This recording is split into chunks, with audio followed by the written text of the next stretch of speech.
можем починать, получить уже, да?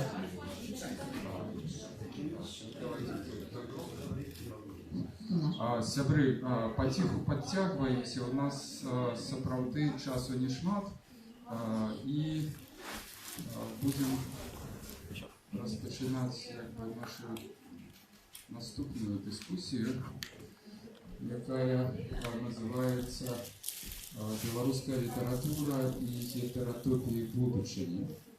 Ну, назва такая досить амбітная, але калі задумываешь вот такие сустрэчы, выступления, заўсёды табе здаецца, что ты будешь пачынаць з чистого аркуша.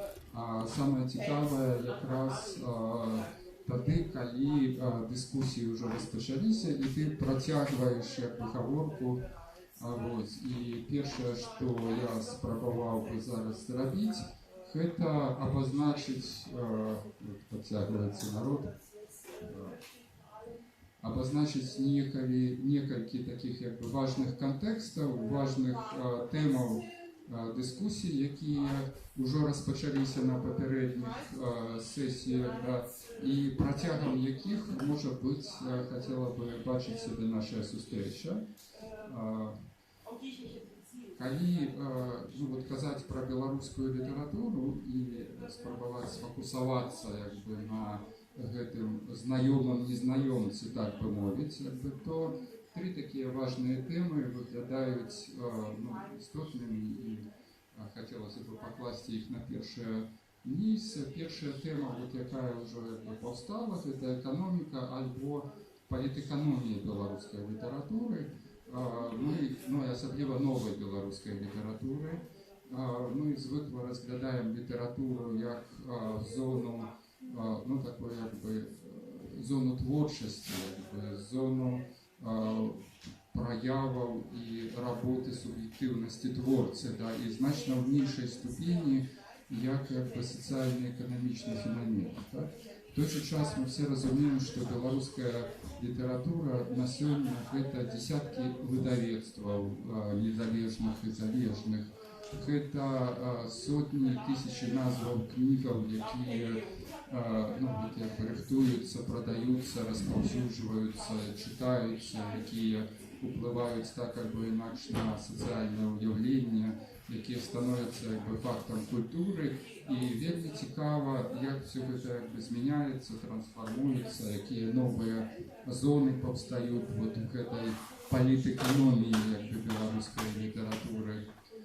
Это первая тема. Другая тема, адваротная, это работа с социальным уявлением и, может быть, социальным неусвядомленным. Работа, калі карыстацца ідеей Юнга, с архетипами, так бы мовіць. І тут вельмі цікава, наколькі і традыцыйная беларуская літаратура, і асабліва новая літаратура, і гэтая поп-літаратура, яна патрапляе в гэтыя архетипы і спрабуе працаваць з імі, выяўляць гэтыя архетипы.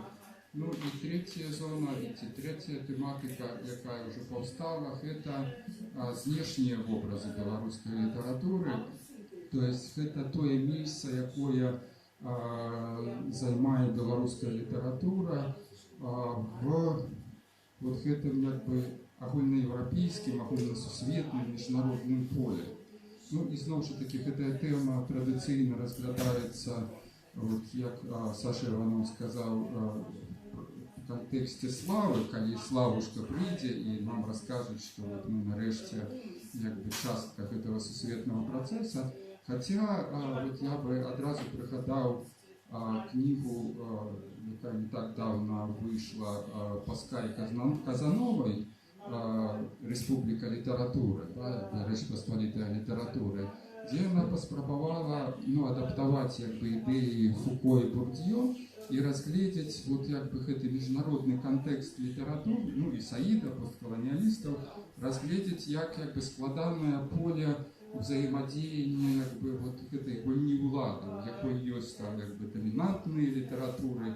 То есть кожная з гэтых зон нацыянальных літаратураў гэта яшчэ і пэўнае поле, якое імкнецца дамінаваць і выстройваць гэтыя ўладныя іерархіі.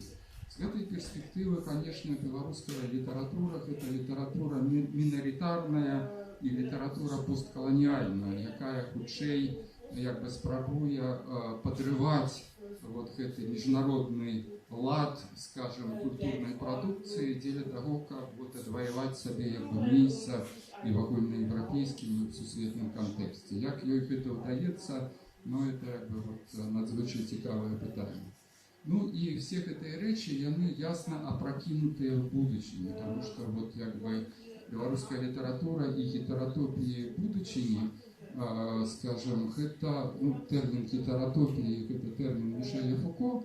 Я думаю, что некоторые там памятуют, это как бы такая своеасаблівая накладка разных типов просторы и разных типов, ну, как бы, сенсов, да, как бы, коли оказывается, что опрокинутость в минулое худшее нас вядзе в будучыню, чем такие традиционные формы. Ну, это как бы я окреслил такую зону, в якой мы будем спробовать запускать зайцев. Я подозреваю, что Ирина Дубянецкая, Валентин Акудович и Владимир Мацкевич, яны как бы падрыхтавалі своих уласных зайцов и паспрабуюць як бы пайсці зусім в іншых кірунках, чым вот як бы я прапанаваў. Гэта таксама нормально.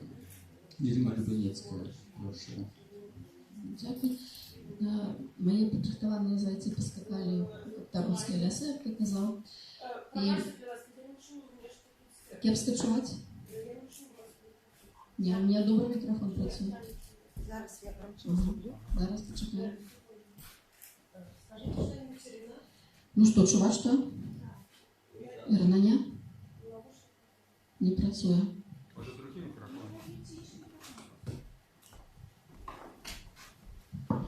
А гэта микрофон?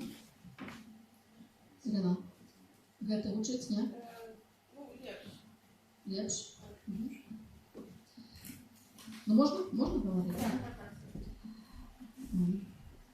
Я слухаючи дискусії вчорашнього і сьогоднішнього дня, вот нека згенерувала неких пару таких рефлексий, и подумала, что сапраўды белорусская литература, особливо то, что тычыцца беларускамоўнай литературы, якая паўстае, новая беларускамоўная литература, якая паўстае ў 19 стагоддзі, она заўсёды была гетеротопіяй, она заўсёды была іншым месцам, она заўсёды была дзесьці па-за асноўным полем функцыянавання грамадства людзей нацыі.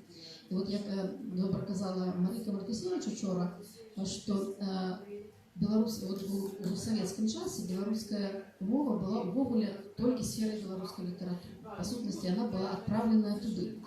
Але з іншага боку, гэта гетеротопія, это все ж таки гэта месца, і гэтае месца можа быць рознага памеру, рознай значнасці і вот рознай уладнасці, вот як Ігор абазначыў, вот этой сферы улады. І вот эта беларуская літаратура 20-го стагоддзя мусіць была вот такой некай вельмі магутнай гетеротопіяй, вельмі вялікай прасторай, вельмі вялікім месцам, якая просто по-свойму камунікавала з людзямі, з чалавекам, з грамадствам, з дзяржавай. І яна адчувала некую, вот так само сёння было это слово миссия, она мела миссию. И эта миссия, ну и в принципе можно было окреслить, вот апотеозом можно процитовать Янки Купалы: «С целым народом гутарку вести, сердце миллионов подслухать биття. Гэта я толькі шукаю чесці, гэта адно мне асновай біцця». Гэтая місія палягае ў тым, каб сапраўды быць і адначасова і голасам, і рэфлексіяй усяго народу. І вот гэтае стаўленне да краіны, да людзей, вот оно таксама носіцца у літаратуру як штосьці надзвычай важнае, вот з таго самага Купалы, вот і ў белы дзень, і ў цёмную ноч я ўсцяж раблю агледзены, ці гэты скарб не збрыўдзе проч, ці трутнем ён не з'едзены. І з другога боку, нашу яго ў жывой душы, як вечны светач полымя, што сярод цемры і глушы мне свеціць між вандоламі. І можна сказаць, што вот гэтая адказнасць за краіну, адказнасць за народ, як это было вельмі папулярны такі тэрмін, адказнасць за нацыятворчасць, за нацыябудаўніцтва была ў літаратуры. Літаратура сябе гэта вельмі добра адчувала, і там можна нават вот зараз просто згадалася, настолькі гэта было моцна ў літаратуры зафіксавана, што, скажем, такія маглі паўстаць радкі ў Геннадзя Бураўкіна, калі не спяваць аб радзіле, дык навошта наогул спяваць. І вот реакція на гэта была гэтае адчуванне сваёй улады і сваёй адказнасці за нацыю, за нацыятворчасць. І нацыя на гэта рэагавала адпаведным чынам. Па-першае, гэта была, безумоўна, беларуская літаратура была яшчэ дзяржаўным праектам. І все, што эта папярэдняя дыскусія, якая была пра нейкія складаныя умовы жыцця сучаснай культуры, відаць, палягае ў тым, што культура вельмі доўга была дзяржаўным праектам. І калі яна перастае быць дзяржаўным праектам, яна аказваецца як бы падважанай у прасторы, і трэба шукаць нейкія новыя шляхі. Літаратура была дзяржаўным праектам. І так як яна была заклапочана соцыумам, соцыум вельмі добра адгукаўся на гэту літаратуру. Літаратура друкавалася аграмаднымі накладамі, вельмі інтэнсіўна чыталася, і больш за тое, люди, просто вот паспалітыя люди, уважали письменников за наивысшие авторитеты. И они писали, Ивану Шаймакину писали там тысячи и тысячи приватных листов с некими там вот нараканнями на несправедливости життя. Там Максиму Танку писали так само эти тысячи листов, и так само вот они там не ведали, что им робить с этими листами, и як им вот разруливать там некие человеческие проблемы. А потому просто вот, литератор был некий неким, я не веду, боством у грамадства. І от калі гэтая перахуліваецца сітуацыя, мяняецца сітуацыя, яна мяняецца таксама, мяняецца знутры, бо настолькі моцная была гэтая платформа, пляцоўка, што ў ёй сапраўды маглі выстрэльваць там любые шляхи, любые там это сягание дозор, любые индивидуальные пошуки, але все это было на этой вельми глубоким грунте вот этой социальной заангажованности и нациотворчести. И вот это здесь вот у 80-е годы так само вот на этом грунте там повстает цалком новый подход до разумения литературы письменницкой, повстает новая генерация, абсолютно цікавая, шиковная генерация письменников 80-х годов, які пришли в литературу 80-х годов. Это литература с таким сапраўды, с неким цалком іншай інтонації нового свету, нового часу. І вельмі іншими адносинами, працею з минулим, працею зі спадщиною. І от інше розуміння, може не націотворчості, а десь ось, культура будівництва, щось ось таке. Можна згадати Тетяни Сапач, «Хай собі споткаться нам у зеленом штралі, однойчі, сярод бесколерной немой зимы. Там наши тени, одные без нас блукали, там наши тени и зараз живые, хоть мертвые мы». И вот, скажем, вот такие вот фрагменты просто сопроводы в нескольких словах, поднимая некие такие глубины інтуїтивне, асоціативне ставлення до спадщини, які мусять були або не цікаві, або немагчимі для ранішої літератури. І потім в 90-ті, нульові, вистрілює цілком інше покоління, яке бере на себе літературу, яке не бере на себе нічого, яке просто робить літературу, і література, яка эта литература скидая с себе вот это ярмо социальной отказности і скидає з себе, береме на це творчості. І літератор становиться просто тим, хто робить те, що він хоче, робить так, як він хоче. Але от це кожне індивідуальне хотіння, як хотіння, так само формує яку певну тенденцію. Може, вельми пригоже, я тут фрагментик прочитаю з Джеті, вельми цікаве таке обозначення шляху. Семафори блищать, як зорі, на шляху моєго тягника. З-під землі проросли мухомори на шляху моєго тягника. Хтось кинув скриню Пандори на шляху моєго тягника. Антикропка, антипростори на шляху моєго тягника. Партизани кинули бомбу на шляху моєго тягника. Камікадзе танчили румбу на шляху моєго тягника. Папуаси трескали манго на шляху моєго тягника. Забылося, що там ще було на шляху моєго тягника.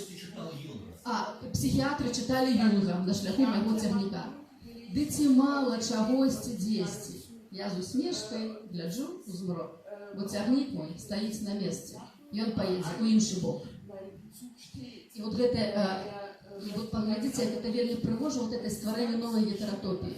Є ще одна простора, це буде інший бок. Весь світ знайшов, справді будуть психіатри читати Юнга і камікадзе, там трескать манго і партизани кидать бомби, але є інші боки, є інші варіанти. І література, справді, якби стріляє в ці інші боки, знаходить собі інші боки, і соціум відказує таким же чином. Тобто, якби література перестає створати соціум, соціум перестає цікавитися літературою. І от з гэтої напруги повстають, мені здається, з гэтої трагедії, про які була попередня дискусія. Але гэта якраз вызваление мусіць ад неабходнасці быць залежным ад социума, неабходнасці ствараць социум, таксама дае нейкія абсалютна іншыя магчымасці. І праходзяць яшчэ часы, і гэта літаратура, чый цягнік паедзе абсалютна в іншы бок, знаходзіць свой шлях, але іншыя цягнікі ідуць, яны знаходзяць свае шляхі. І новыя шляхі весь час паўстаюць. І потым, я так думаю, мы яшчэ пагаворым далей про то, як гэта магчыма, як літаратура стварае ці робіць для сябе, ствараючы для сябе новыя прасторы, стварае новыя прасторы, мусіць для свету. Яна трансформуе культурную прастору вакол сябе, не хочучы гэтага, не таму, што у нее такая місія, а тому, что она просто не может этого не робить, потому что просто фактом своего знаходження новых кірункаў она пашырае прастору. Это вопрос.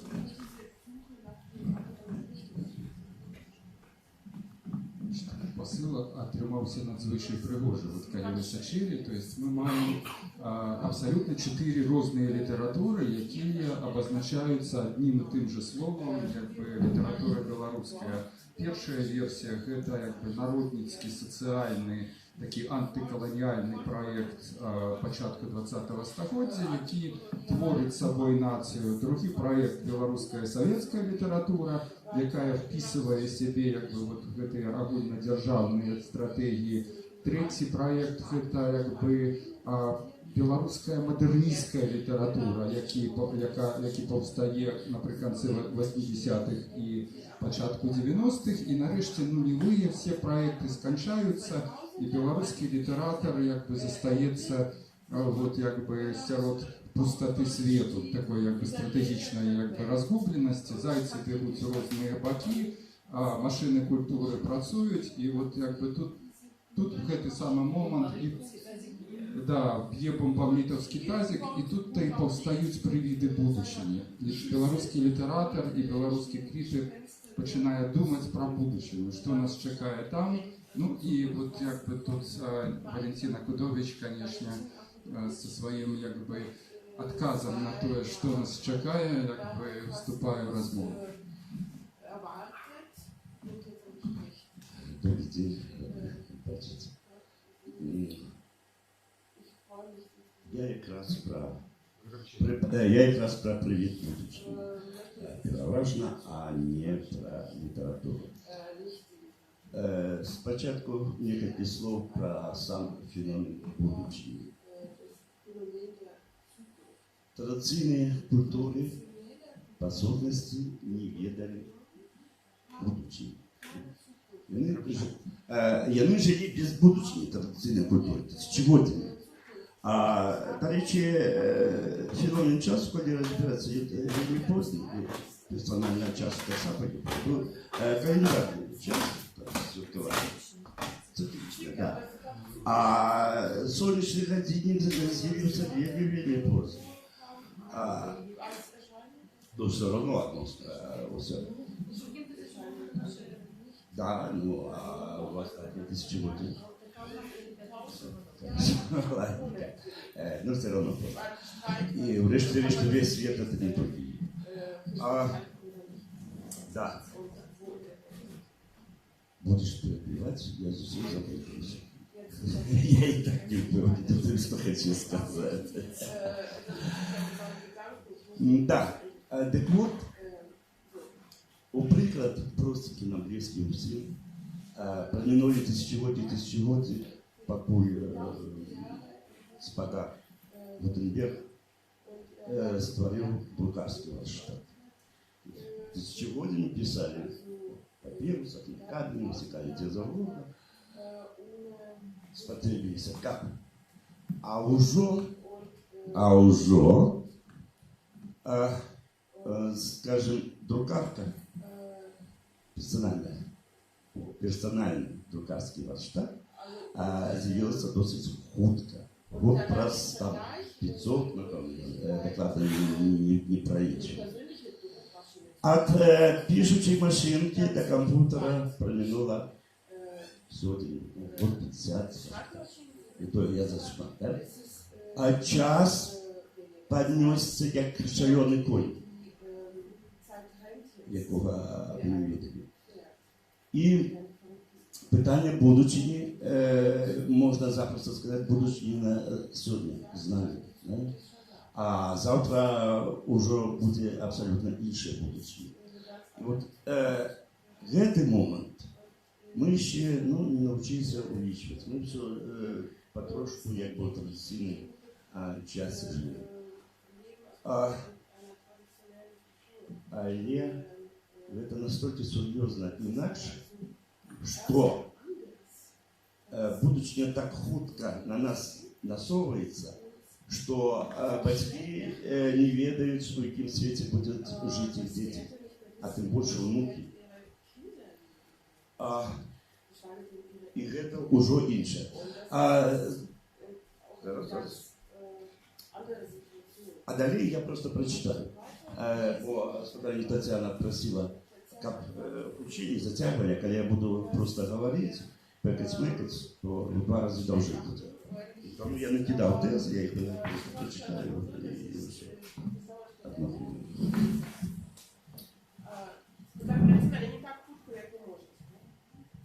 Да? Ну, я к этому нравится. Ну, что тут уже? Да, теперь про головне. Самое главное, что у моей выступе есть. Все попередние эпохи цивилизации были ущельную связаны со словом. И завязаны на слове. Это значит, все зробленное и побаченное человеком перекладалось на слово и витлумачалося словом. Біблійною мовою кажучи, спочатку було слово, і слово було Бог. Абсолютно геніальна максима, яка тлумачить усе наше проминуло. Все тисячоліття і ще і ті, які були до Бога. І раптом на наших очах з вами здарилося нечто невероятне. Як Пилип з канапель, на перше слово вискочила лічба. А тепер уже вона становиться абсолютною домінацією, уже іншої, уже не зовсім чоловічої цивілізації. Карацей, мы с вами присутствуем при формировании новой эры, радикально отросли от того, что человек ведал ранее. І трохи про лічбу. Один ікон у школі, який я отримав, була математика. Да? Заслужив. Я абсолютно с лічбами не собру, я не веду, что такое. И лічбова цивилизация, для меня я просто веру іншим. Да? Ти, скажем, вот коли не іншим, а самому часу, самой деятельности, когда сидишь вечером на березе речки в водном походе, когда водишься и глядишь на небо, а я только недавно оттуда, ты с удивлением разумеешь, что всех этих светлячков, там, этих спутников, самолетов, там, черт ведает чего, уже значительно больше, чем зоров на небе. Да? И когда ты бачишь это, количество абсолютно невероятно, человек в ушей головы не скакал, а тут засвоил этой сусветы, ты разумеешь, что ты старался апокалиптично. И так пришла лічба, и слово уже не шмат чего значит. Это она формует уже новую эру, новую цивилизацию, новых нас и незнакомых нам детей. Это роль человека. Человек у роли человека становится не надто потребным новому свету. Человек у роли человека. Тут я маю на увазі человека, який про слово створав увесь світ і невероятно прекрасний світ. Это человек створив. Да? І страшный некий феномен, это далее все будет ствараться без человека. Ну, принаймні, человек будет прийняти. Які ролі собі знойде, чимось буде займатися, але він не буде заголовним. Уже никто не скажет, человек это звучит годно. На жаль, час человека как завгодно. Ну, человека героя часу. Як велика створали, як це прекрасно, невероятно прекрасно світу. Створать буде інше. Буде лічба створать по усіх своїх варіаціях, а далі і волі. Тому що все худчей і худчей зміни, все худчей і худчей. І бахчима лічба спородить когось, хто і є, ослонить, виштовхнуть.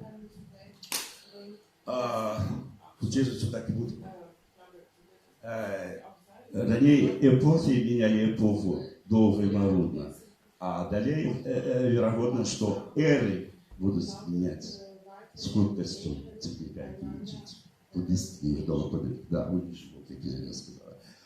Ну, эпоха, разумела, казаться после всех моих апокалиптик про литературу и так далее. Я литерально этого слова только скажу про белорусскую литературу. Увогуле, у її перспективи ліпші, чим, скажімо, Сашина, чим у русской, французской талине и так далее. Тут шмат говорилось про миссию.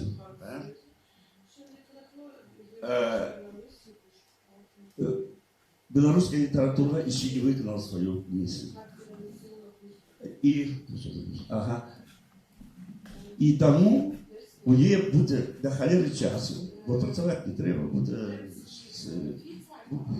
і как каждый крестьянин хитр, землю попишет стихи.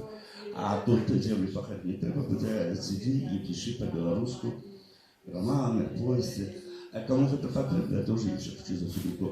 Але місія повинна бути виконана, і ми тим будучим апокаліптичним завершимо миссию белорусской литературы. И главное, белорусское слово, белорусская мова еще и на 10-ю долю не выговорила себе своей махчивости, своей визии свету, свою прекрасность и свою апокалиптику.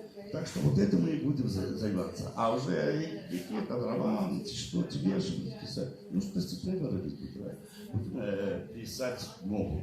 Что такое?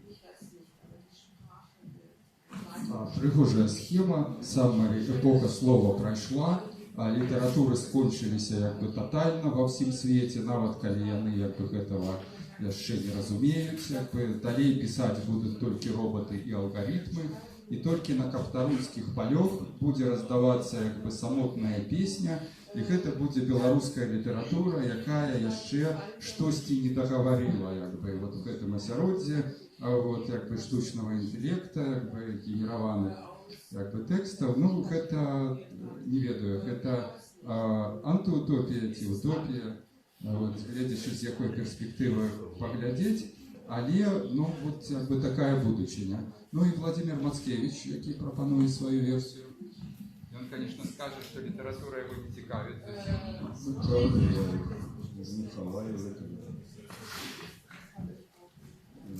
Раз уж Акудович не хотел говорить о литературе, то уж мне так тем более о ней говорить не приходится, потому что я ее не знаю и в общем не люблю. Литературы стало слишком много, эпоха графомании, все пишут, на самом деле у каждого персональный печатный станок, и все можно выпустить в свет.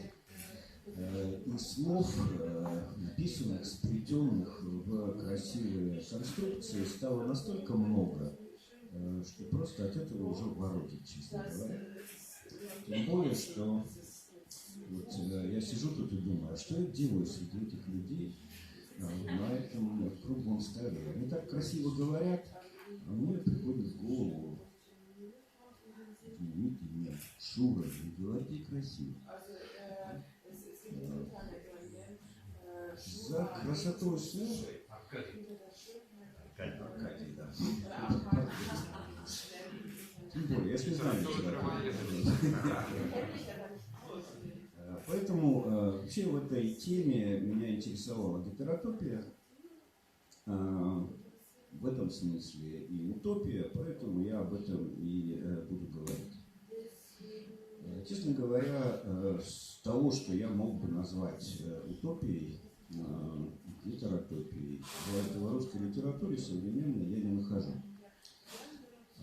Поэтому говорить я скорее буду о методологической, что ли, части деятельности, части того, как современные интеллектуалы, белорусские в том числе, работают со словом, могут работать со словом и, соответственно, не только со словом, но главное с идеями.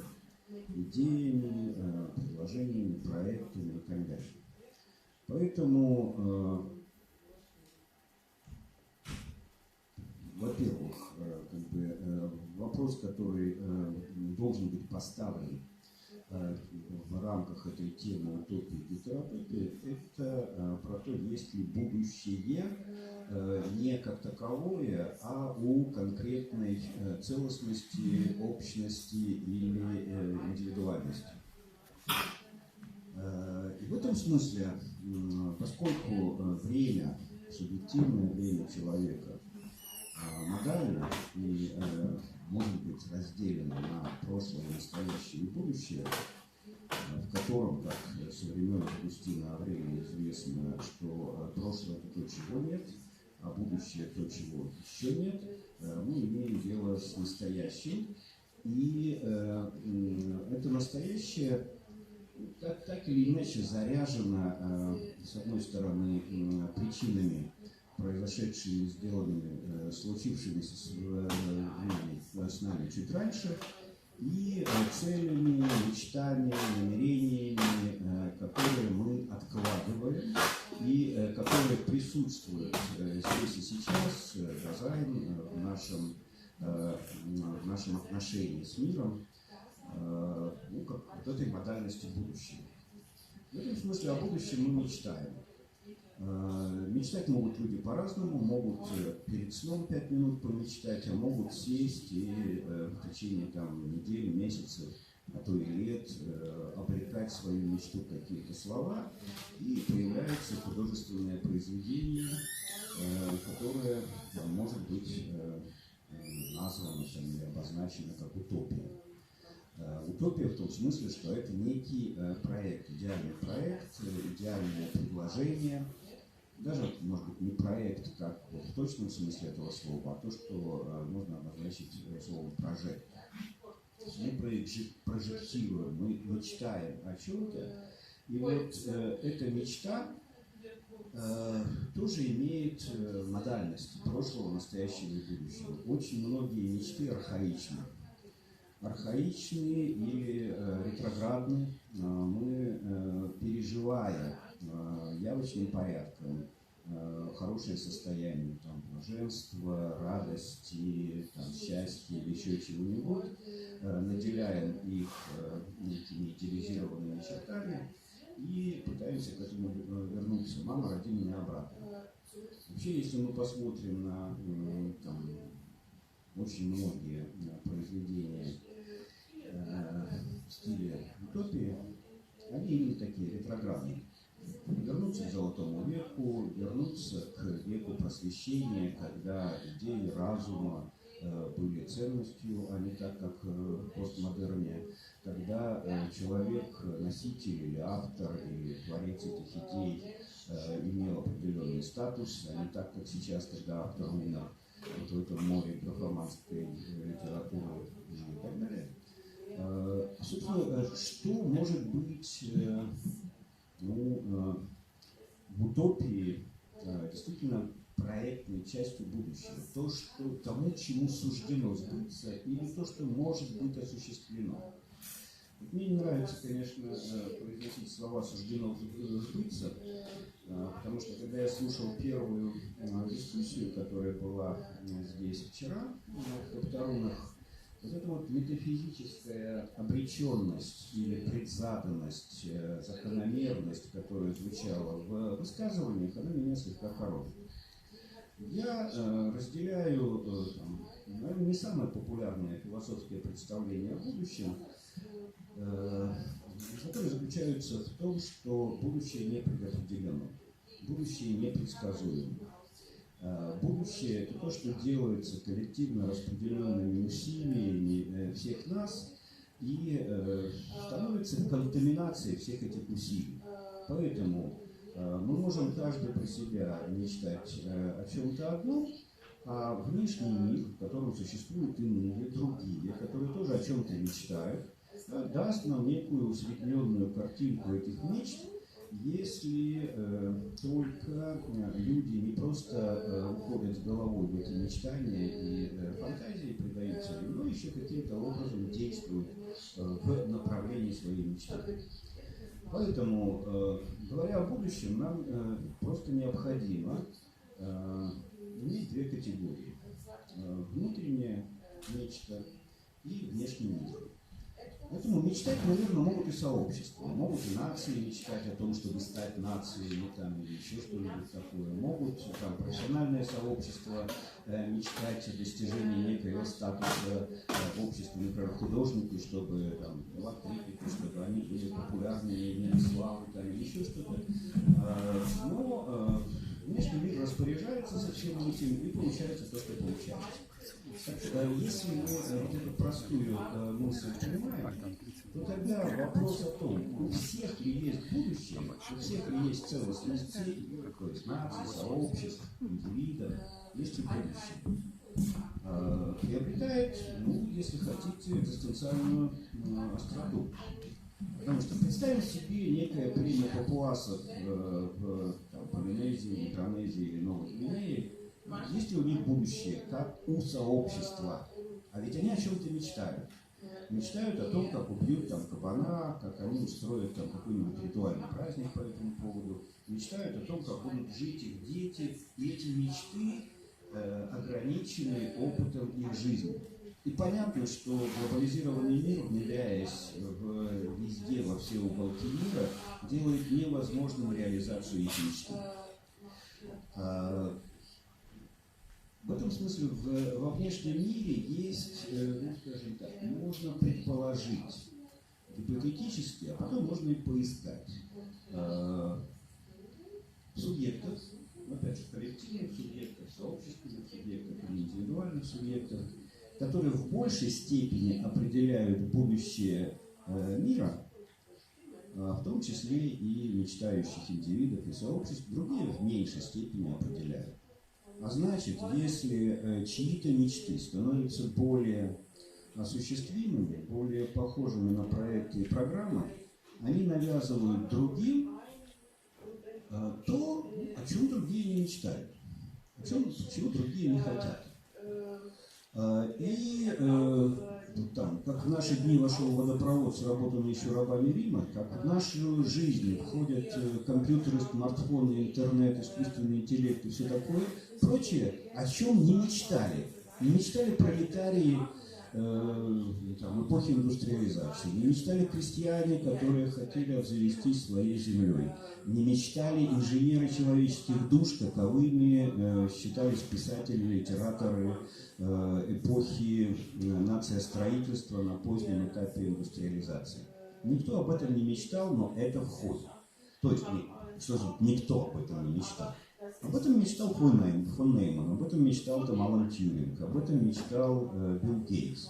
И они определенным образом преобразовали этот мир, сделали его таким, не похожим на то, о чем мечтали тысячи других людей. Но если мы говорим про индивидуальные мечты и то, что человек предполагает, а Бог располагает, ну, в данном случае я говорю про внешний мир располагает тем будущим, которое нас ждет, то вот, наверное, отдельным вопросом можно вынести вопрос о будущем больших сообществ. Ну, например, там, наций, культур, даже цивилизаций. Вот одно время, когда китайскую цивилизацию охватило коммунистическое безумие, казалось, что Китай все сошел с исторической арены и уже не вернется в нее вот в том качестве самостоятельной цивилизации, самостоятельного мира, которым он был когда-то. Прошло некоторое время, Китай отряхнул с себя некую такую сонливость и апатию, стал центром притяжения глобальных инвестиций и вырвался экономически вперед. И сейчас появилась другая версия, что вот все будущее теперь творится в Китае. В общем, да, ничего подобного, как мне кажется, не будет происходить даже с тем, что в Беларуси появилась антиутопия, это уже Мартиновича Мова, в котором как бы вот эта вот версия, да, доведена до антиутопического варианта. Так вот, когда мы говорим о утопии, гетеротопии в Беларуси, гетеротопия в данном случае более подходящее слово, потому что оно будет действительно не таким, как об этом мечтает каждый отдельный индивид Беларуси или каждая отдельная группа белорусов и так далее. Оно будет каким-то очень разнообразным, гетеротопным, гетероморфным, гетерономным и так далее. Но хоть что-то из того, о чем мечтают белорусы, вообще может реализоваться? Или все, чего нас ждет, это навязанное внешним миром будущее? Оно, собственно, не наше будущее, но чужое будущее, и мы в нем вынуждены будем жить. Так вот, мне такая версия не нравится. И я думаю, что, в принципе, сообщества, субъекты, индивидуальные, коллективные и очень большие типа нации способны выработать программу, выработать подход, в котором как бы они становятся главными авторами, определяющими собственное будущее. Но для этого надо делать усилия. И эти усилия, они вовсе не в хитросплетении слов, не в красоте литературы и даже не в красоте проектов и прожектов. Это очень, с одной стороны, реалистичная, вплоть до цинизма, разбирательство, анализ реальности, в которой не надо ничего из себя изображать, и не надо себя преувеличивать, пафосно как-то оформлять и так далее. Надо попытаться посмотреть на себя реалистично, найти то адекватное место в мире, которое там совместными человеческими усилиями делается и строит свое будущее, какое место в этом строительстве мы занимаем. И не удовлетворившись этим местом, попытаться либо занять другое место, либо создать себе это место. И вот эта вот работа ума, это работа. Это не просто творчество, это не просто самовыражение, и уж тем более это не просто мечта. Без мечты этого тоже не сделать. Ну, но мечта – это импульс, это энергетика для этого. А все остальное – это метод. Метод, подход и дисциплина. Дисциплина ума. И вот когда я смотрю на сегодняшнюю литературу, особенно нон-фикшн литературу в Беларуси, она не дисциплинирована. Не в смысле дисциплинарности. Она всякий раз расписана по дисциплинам. Вот история, вот экономика, вот там психология, вот философия и так далее. Для каждого литературного произведения нон-фикшн можно найти дисциплину, которую ее предписать. В этом смысле она, конечно же, дисциплинарна и в своей дисциплинарности анархична, анахронична. А вот дисциплинированность ума, вот этого я как раз в большинстве произведений, до которых дотягиваются мои руки и глаза, потому что все, что сегодня публикуется, пишется, даже как бы в систематизированных каких-то каталогах появляется, это все освоить нельзя. Но у нас к тому же еще и почти отсутствует каталогизация, ранжирование, ну и некоторая внешняя рамка, накладываемая на все вот это обилие литературы. Но главная моя претензия к этому именно дисциплинированность. Разневоленность такая, вплоть до разбойщичности, развратности, да, творчества, все это присутствует. У нас достаточно много фантазии, да? Но вот дисциплинированности, планомерности и упорства в определении будущего я не нахожу. Утопии в этом смысле есть жанр, который открывает возможность или является первым шагом, потому что мы сами определяем свое будущее. Утопическое мышление – это начало строительства, построения, организации собственного будущего. Но это первый шаг. Если не сделать второй, третий и четвертый, то это, в общем, достаточно бессмысленное занятие. Шили тріаду. Першы крок, першая тэза полягае на тым, што сучасная беларуская літаратура засталася без місій, яна засталася в пустаце света. Другая тэза полягае на тым, што свет сучасны застаўся без літаратуры. Літаратура яму не патрэбная, і кітайская, і беларуская, якая заўгодна, што сучасным светам кіруе лічба з'яўляецца богам. Третья теза, як бы, і тут прогучав голос самой лічбы, да, як бы, вот Владимир Мацкевич, як бы, говорил про то, что будучыня – это работа интеллекта, работа вельмі дысцыплінаваная по знаходжанню свайго месца альбо по канструяванню як бы такога месца, і літаратура, якая стагоддзямі дапамагала канструяваць беларускую будучыню, была спадарожнікам беларускай нацыі, нічым у гэтым новым свеце нам не дапаможа, да, як бы, што новы свет будзе канструявацца як бы без беларускай літаратуры. Ну і тады застаецца пытанне, власна кажучы, а якая роля чакае беларускую літаратуру, то есть як бы, што застаецца беларускай літаратуры, калі яна не патрэбная свету, б не патрэбная як бы нацыі. І моя гіпотэза, што застаецца роля рассказчика гісторыі, да? То есть застаецца роля, не ведаю, такой як бы пляцоўкі не своечасовага. То есть беларуская літаратура застанецца непотребным и не своечасовым подарунком. То есть застанется классичной гетеротопией. И мне здаецца, як бы вот анархичной, недисциплинованной, на якую все будут зловаться за то, что вот вы думаете не про то, и пишете не так, говорите не те словы, як бы не выконываете некие прагматичные задачи.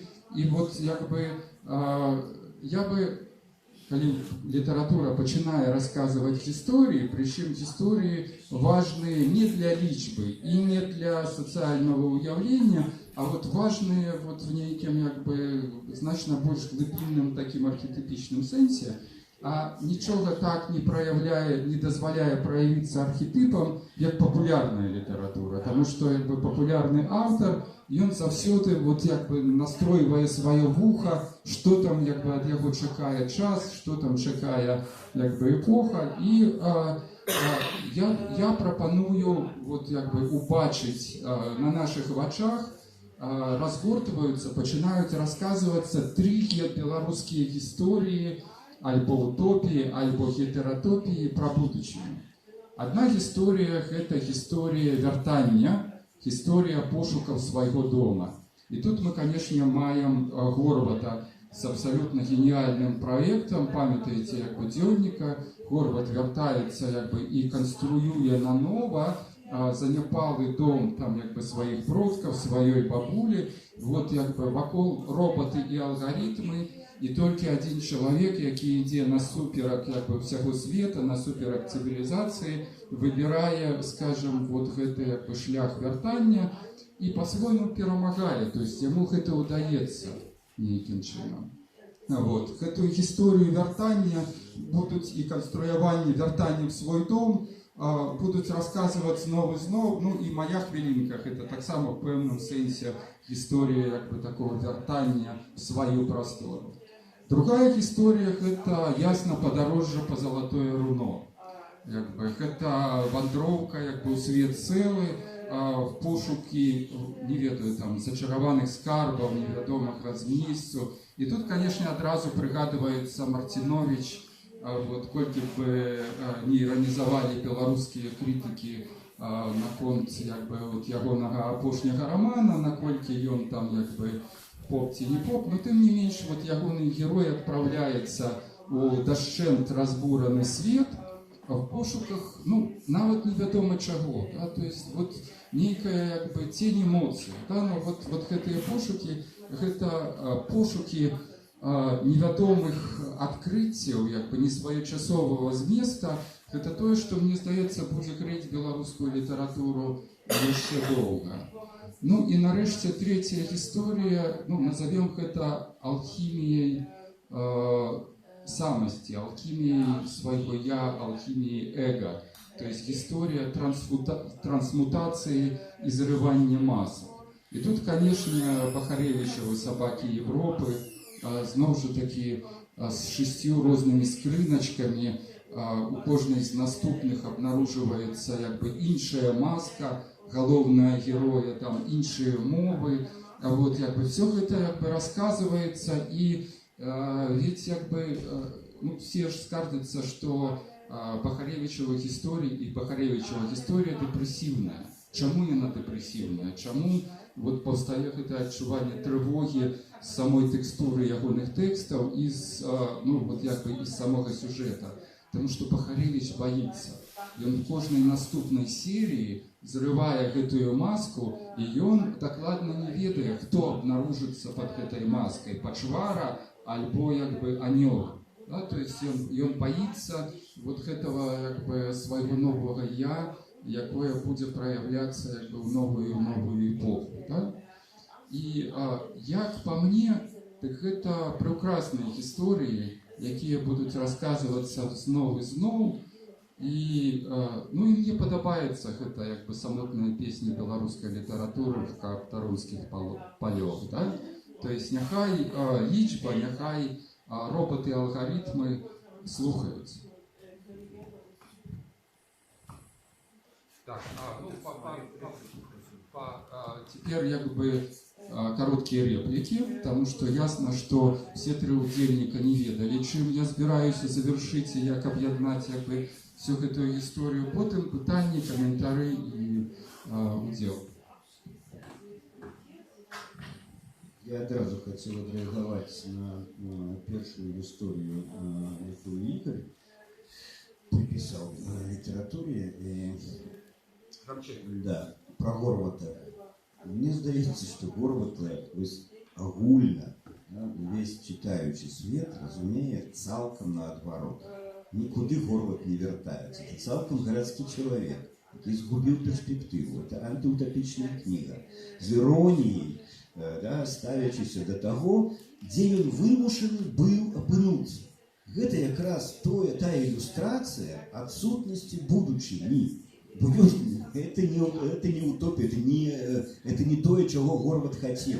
Он просто змог в себе знайти интеллектуальную смелость, как поздекваться над тем, что он не может.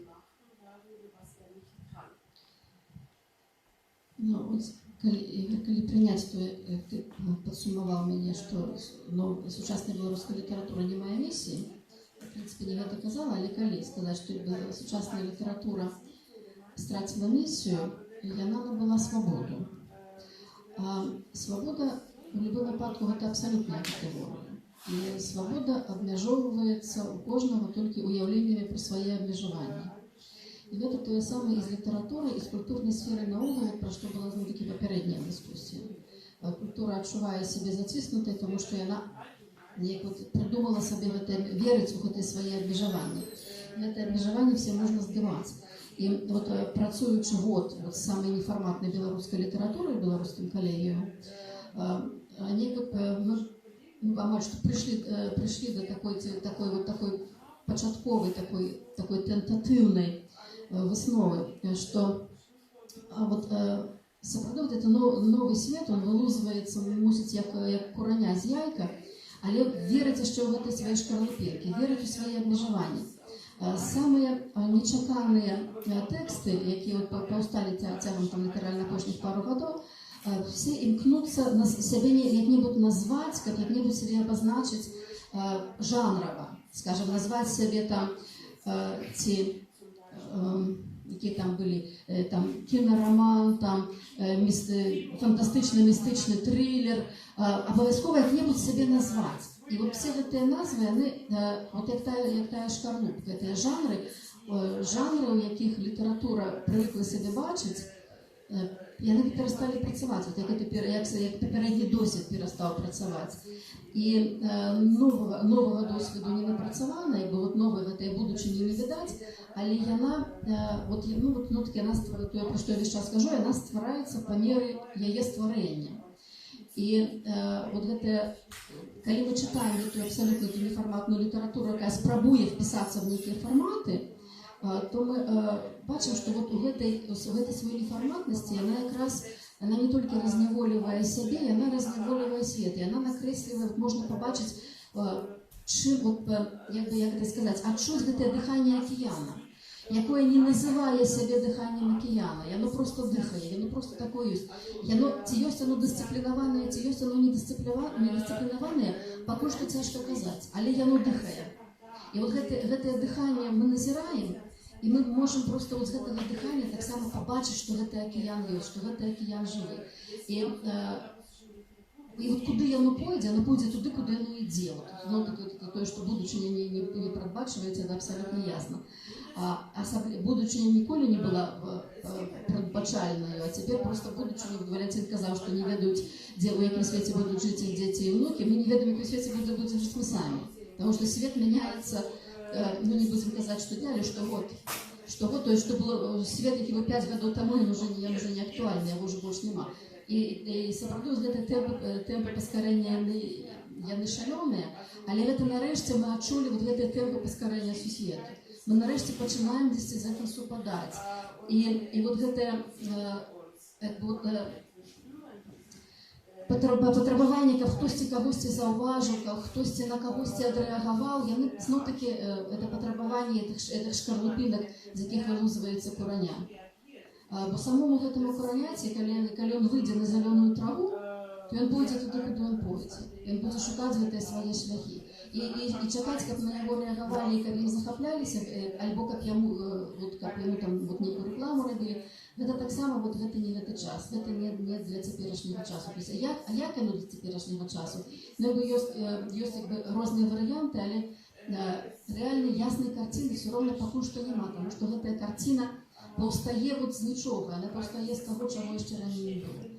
Таму мне здаецца, што якраз у стварэнні, мы не казалі фактычна пра стварэнне утопіі, беларуская літаратура на пра гетэратопіі, а не пра утопіі, але мусіць гэтая сучасная гетэратапічнасць літаратуры, яна дзесьці нясе ў сабе гэтую візію. І па тым, як яна дыхае, па тым, як гэты акіян дыхае, можна меркаваць, які гэты акіян і што з ім будзе.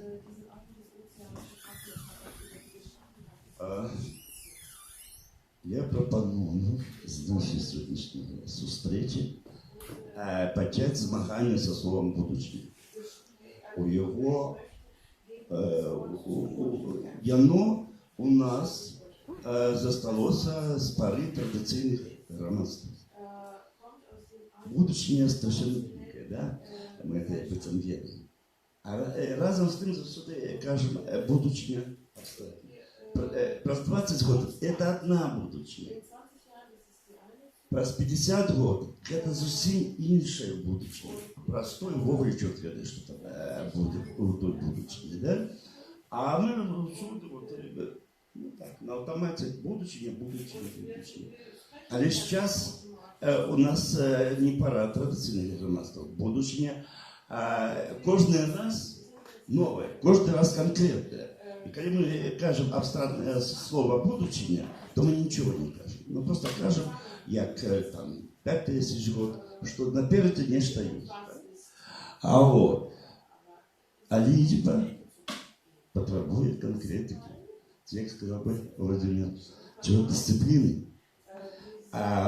Я розумію, в поезії дисципліни нема чого робити. І разом з тим, справді, кожен раз, коли ми кажемо так абстрактно слово «будучня», ми кожен раз трошки проколуємося. А може навіть не трошки, а може навіть вельми моцно. Бо, ще раз повторюся, будучня през 10-20 років – це одна будучня през 50 – це зовсім інша будучня. А ми на все накладуємо слово «будучня».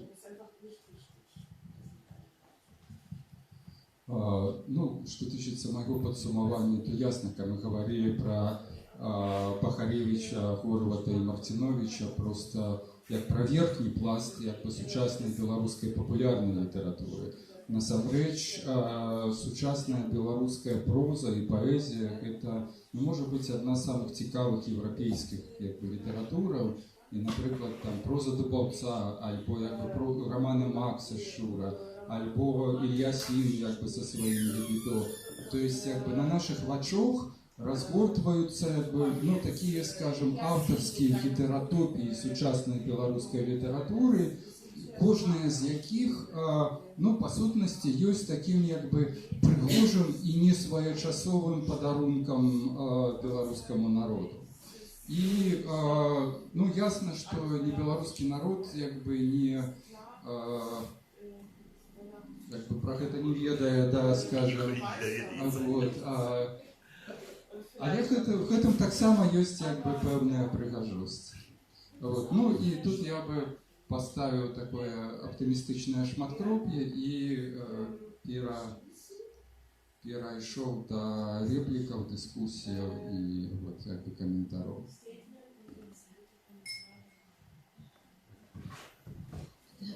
Покуль передать микрофон, я хочу сказать, что подарунок не врученный належит тому, у кого он был.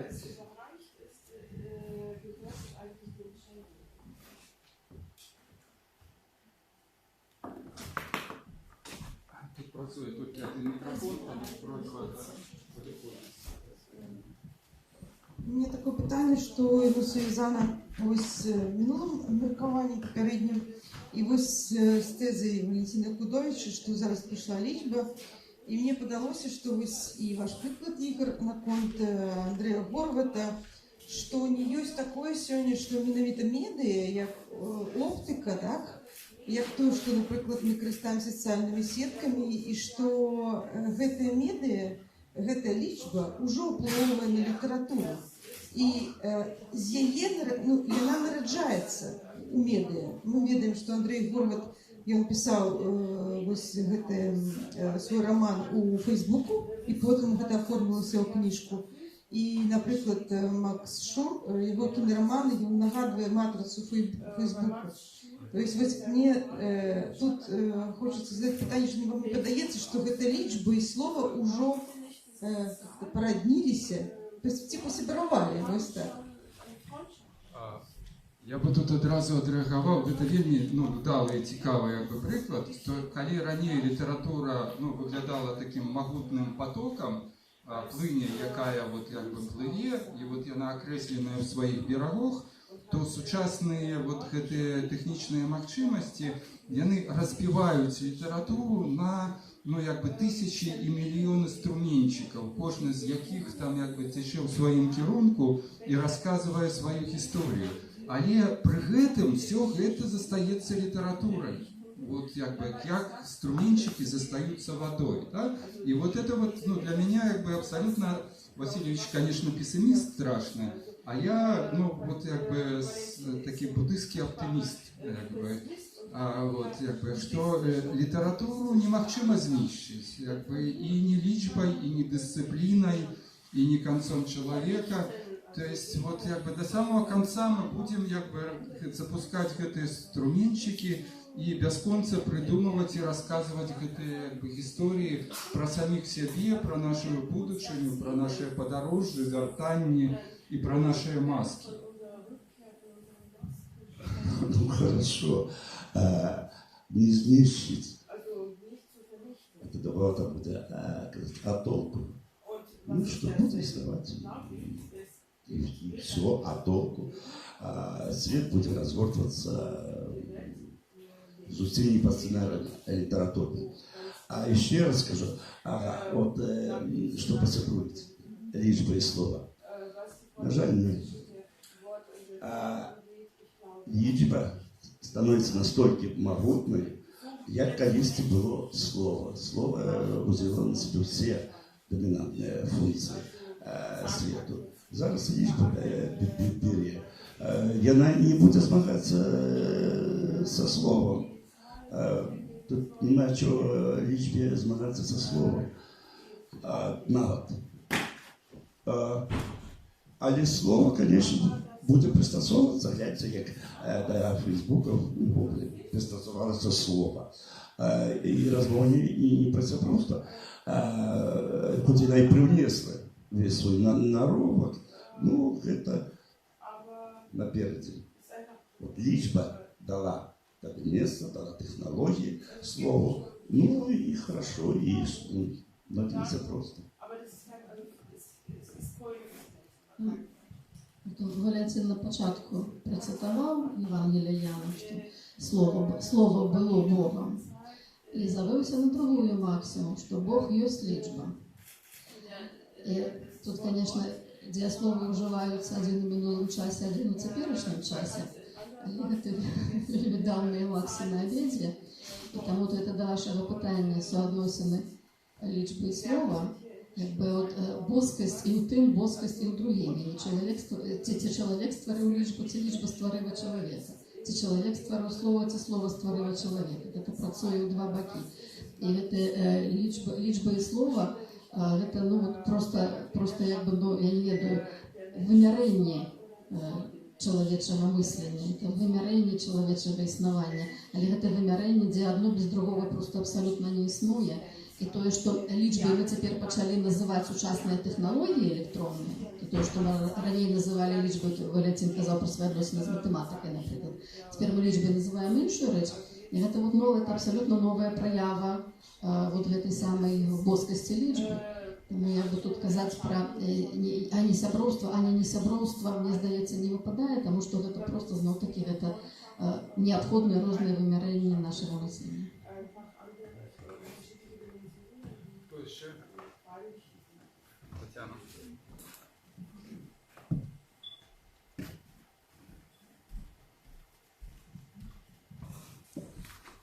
У меня несколько реплик по поводу каждого из вступлений. Валентин, мне кажется, что появление цифры не угрожает литературе, а оно просто изменило литературную ситуацию. Вот это то, о чем как раз Дарья начала говорить, и я здесь совершенно поддерживаю. Ирина, я вот такое хотела сомнение высказать и вопрос одновременно.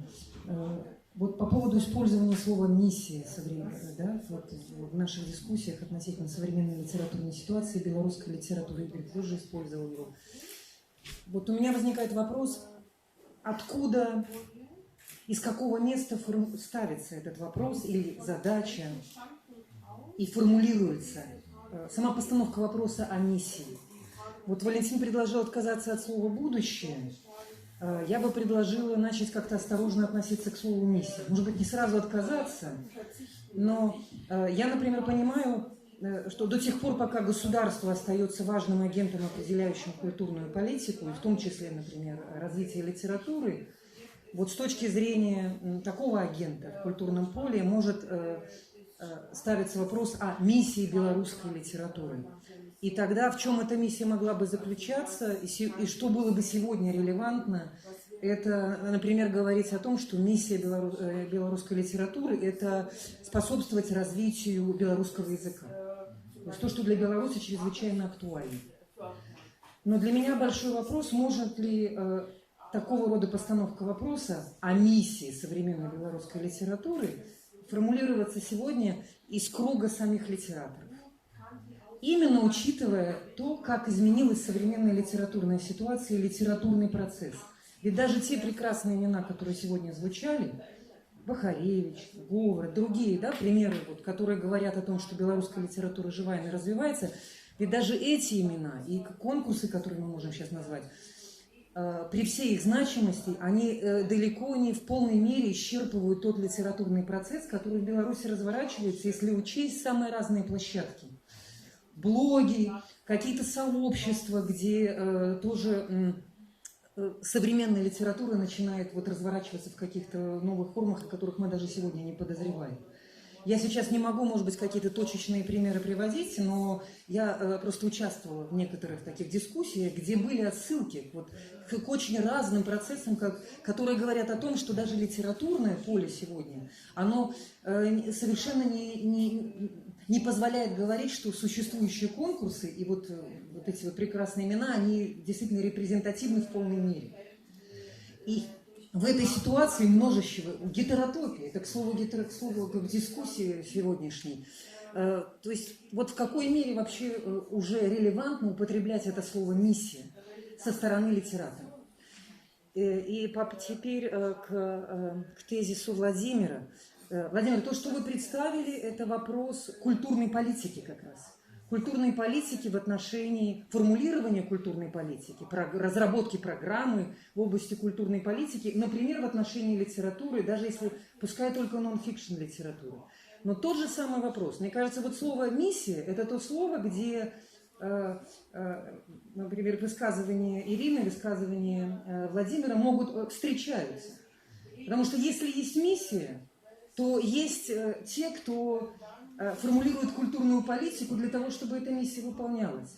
Но кто? Кто будет автором культурной политики в новой литературной ситуации? Насколько То есть вот откуда вы говорите, да, из какого места, Владимир? То есть кто возьмется для современного литературного процесса определять культурную политику? Вот таких. Спасибо. Зараз я так само з репліку на апошнє питання, адкуль і хто возьметься. Мені здається, що белорусский контекст якраз показывает приклад прекрасного анархизма. Такого, что у нас якби той недохоп, та отсутность, на якую мы традиционно скардимся, в этом сенсе оборачивается плюсом. У нас якби нема культур індустрії і культурних машинок. У нас якби нема того, що часом німецькі сябри, які до нас приїжджають, називають зуркамсізацією літератури. Коли є от 2-3 таких якби монстра, які просто тотально ну вот як танк рушать по культуре и рассказывают что такое вот литература завтра, послезавтра и послезавтра, а что не литература. То есть в этом сенсе белорусская слабость, то есть слабость нашего культурного поля, оно, вот як Ирина сказала, оборачивается свободой. Тетяна, я якраз уживала слово «місія літератури» для літератури, яка скончилася. Вельми конкретно. Але што, калі вот на пытанне, адкуль бярэцца гэтая місія, місія ў любым выпадку мусіць быць прынятая. Альбо той, хто нясе місію, сам на сябе яе ўскладае, альбо хтосьці на яго ўсклаўлі, ён гэта мусіць прыняць. І вот тое, што былі два типы місійнасці беларускай літаратуры, самая ранняя літаратура беларускамоўная 19 стагоддзя, она сама на сябе ўсклала місію, якую ніхто не прапаноўвае, на без ніадкуль бярэцца. Советская литература имела вот эти два этапа. Миссия, якую на ее складала держава, и миссия, якую она взяла сама. И вот миссия, якую она взяла сама, она менавіта стварала эту гетеротопию белорусскости у советской Беларуси. И вот я просто один маленький приклад. Это было от 80-х годах, когда был шиковный дом литератора у Менску на Фрунзе 5, где начали отбываться вот в этом литературном доме, в литературном осяродку фактично все падзеі, все буйныя падзеі вот этого нового часу, стварэння, адраджэння, там, узнаўлення этой нового беларускага мыслення.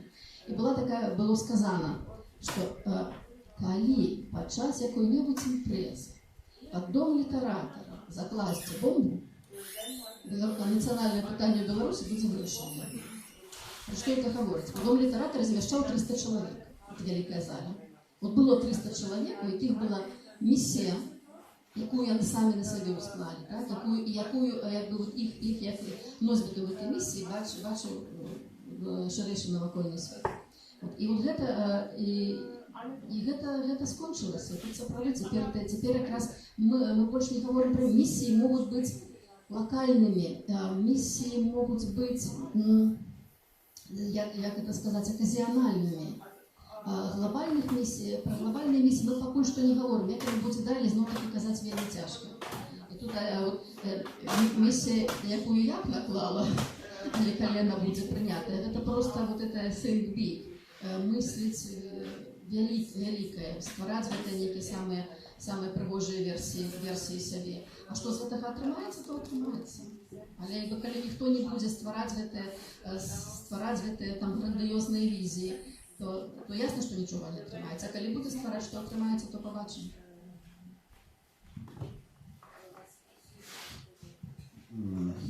Татьяна, я, в общем, грущу по этому поводу, потому что вот то, чем я занимаюсь на протяжении 25 лет, я сам, то, чем я занимаюсь на протяжении 25 лет, я сам называю культурной политикой.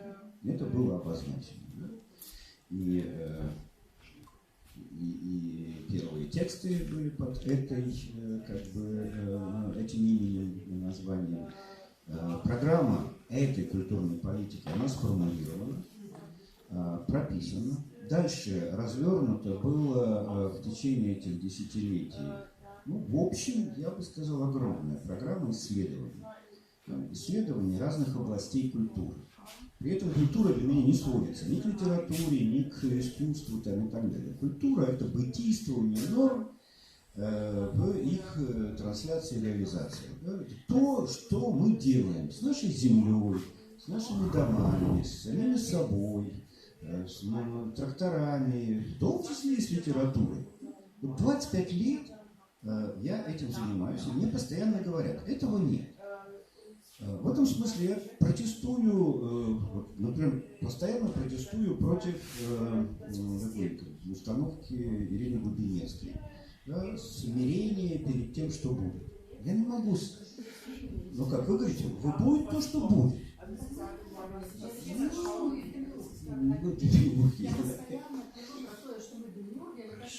Вот, наверное, будет то же самое. Я вас учу, и вы меня учите.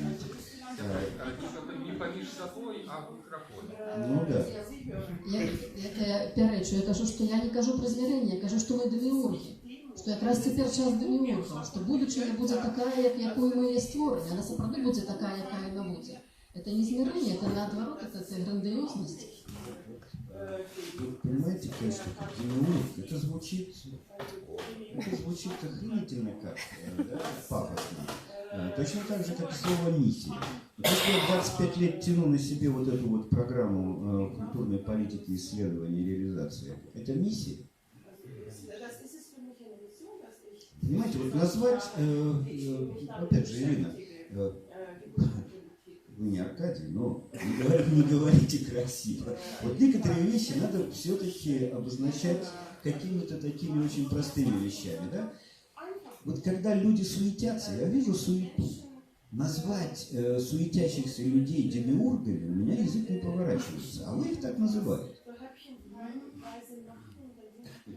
А я бачу деміургів. Є люди, які не тусяться вокруг, є люди, які створюють будучиню, є люди, які споживають будучиню, безумовно. Безумовно, не всі деміурги. Вот, отлично. Хотя бы с этим договорились. Не все. Я побоялся, что у нас перетворится дискуссия над меркованием методологичной миссии Владимира Мацкевича, якого мы все страшно любим и ценим, на самом деле. Это еще, может быть, реакции, питания.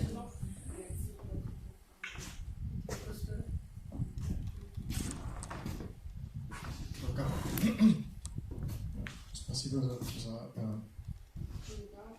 все, что вы сказали. Только кратко и, может быть, скучно, по вашему мнению, какое влияние имеют белорусские классики, как, например, Купала или Бахтанович, на современных поэтов, серьезных писателей или драматургов? Я думаю, что это 5 круглых столов, и Ирина Дубенецкая сейчас как бы просто... я даже боюсь давать ей микрофон, потому что растечется мыслью там по дереву и полетит, и полетит, и полетит. То есть... Валентин скажет, что никакого влияния не имеет. Это тоже, да. Его нет, так как бы человек исчез, будущее нет, то есть как бы Центральной Европы нет и никогда не было. Мне кажется, ну, как бы нескромно пробовать ответить на ваш вопрос, но есть, ну, вот то, что мы называем там неусведомленным архетипом таким, как бы. То есть, когда россияне говорят, что в основании культурного сознания у них лежит Пушкин, хотя его могут там и не читать, как бы ничего. То есть, этому как-то веришь. То есть, вот это сознание действительно структурировано таким образом. Как бы мы не меняли эти миссии, да, или оставались без миссий, но вот есть как бы верх-низ, культура формы.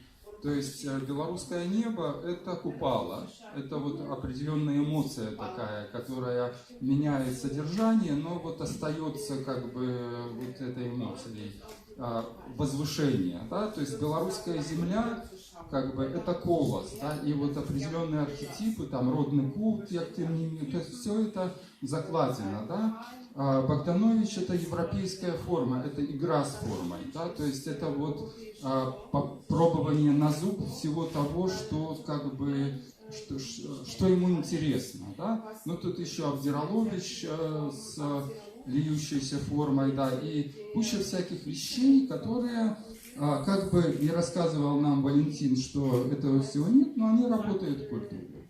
То есть я бы так.